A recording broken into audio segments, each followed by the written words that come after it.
So on the oil change, most manufacturers give a specific oil change interval. Yeah, they do. But you're saying you need to look at it in a different way. Is that right?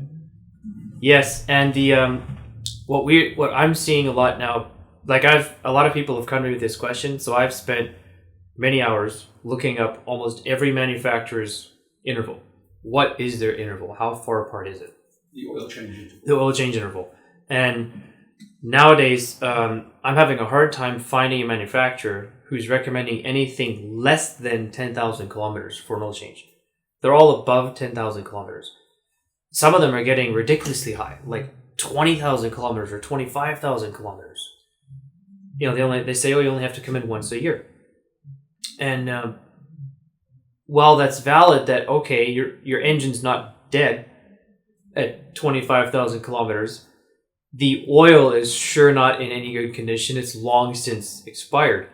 And those intervals are causing a real problem because those intervals are designed, they're set to have your brand new car cost you as little as possible in maintenance over the warranty period.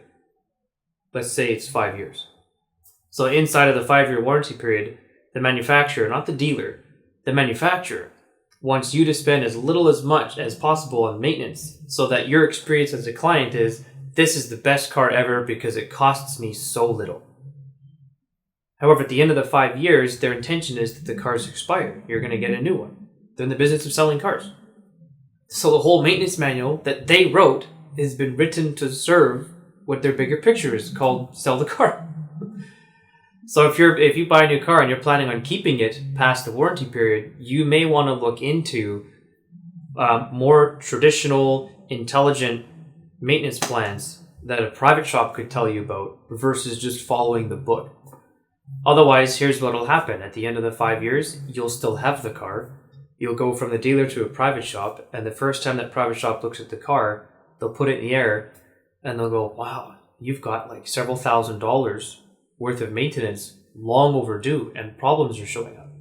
What do you want to do, Mr. Customer? And as a customer, you're going to go, what do you mean I have maintenance overdue? I was following the book for 5 years. I was doing everything. Yeah, you were following the minimum warranty program. You weren't following the I'm going to keep it program. So and that now that I'm saying that and you stop and think about it, look, what I'm saying makes sense. And it is the way that it is. They'll never tell you that at the counter because the salesman, that's not his job. His job is to sell you the car. And in fact, if he told you the truth like that, he'd probably lose his job. Because then the bigger car dealers would get exposed for what they're doing. They're doing everything they can to sell the cars, which includes manipulating the market. That's welcome to the business of selling cars. Yeah. So just getting back to the oil interval, if you leave the oil interval too long for your particular kind of style of driving, what actually happens to the oil? What damage occurs? You can get a couple things that can happen. The first most obvious one is, and people don't know this, dirt is always entering the engine. See, we think our engine is sealed. It's not. Dirt, there's an air filter, that's true, which does its best to keep it out.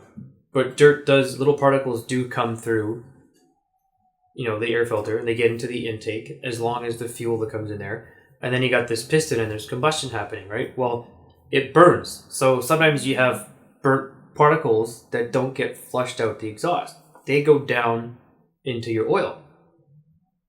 Or also if you never heat the oil, it becomes stagnant.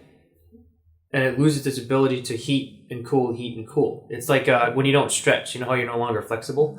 Like if I don't do yoga, I'm not very flexible. My wife does yoga. So because she's always stretching herself, at any point in time, she can go and grab her leg and pull it that far over, right? Me, who never stretches my leg, I can't pull it that far over the one time I want to do that. It's the same thing with engine oil. If you don't use the engine oil or stretch the engine oil, it gets tight and non-flexible. So how it'll break down is it'll get dirty. The filter might get full, like beyond its capacity to hold dirt, and now it's just letting dirt go right through. The oil loses its elasticity, so it loses its ability to stretch and go through thin passages into the tight little areas to lubricate the metals that it needs to lubricate.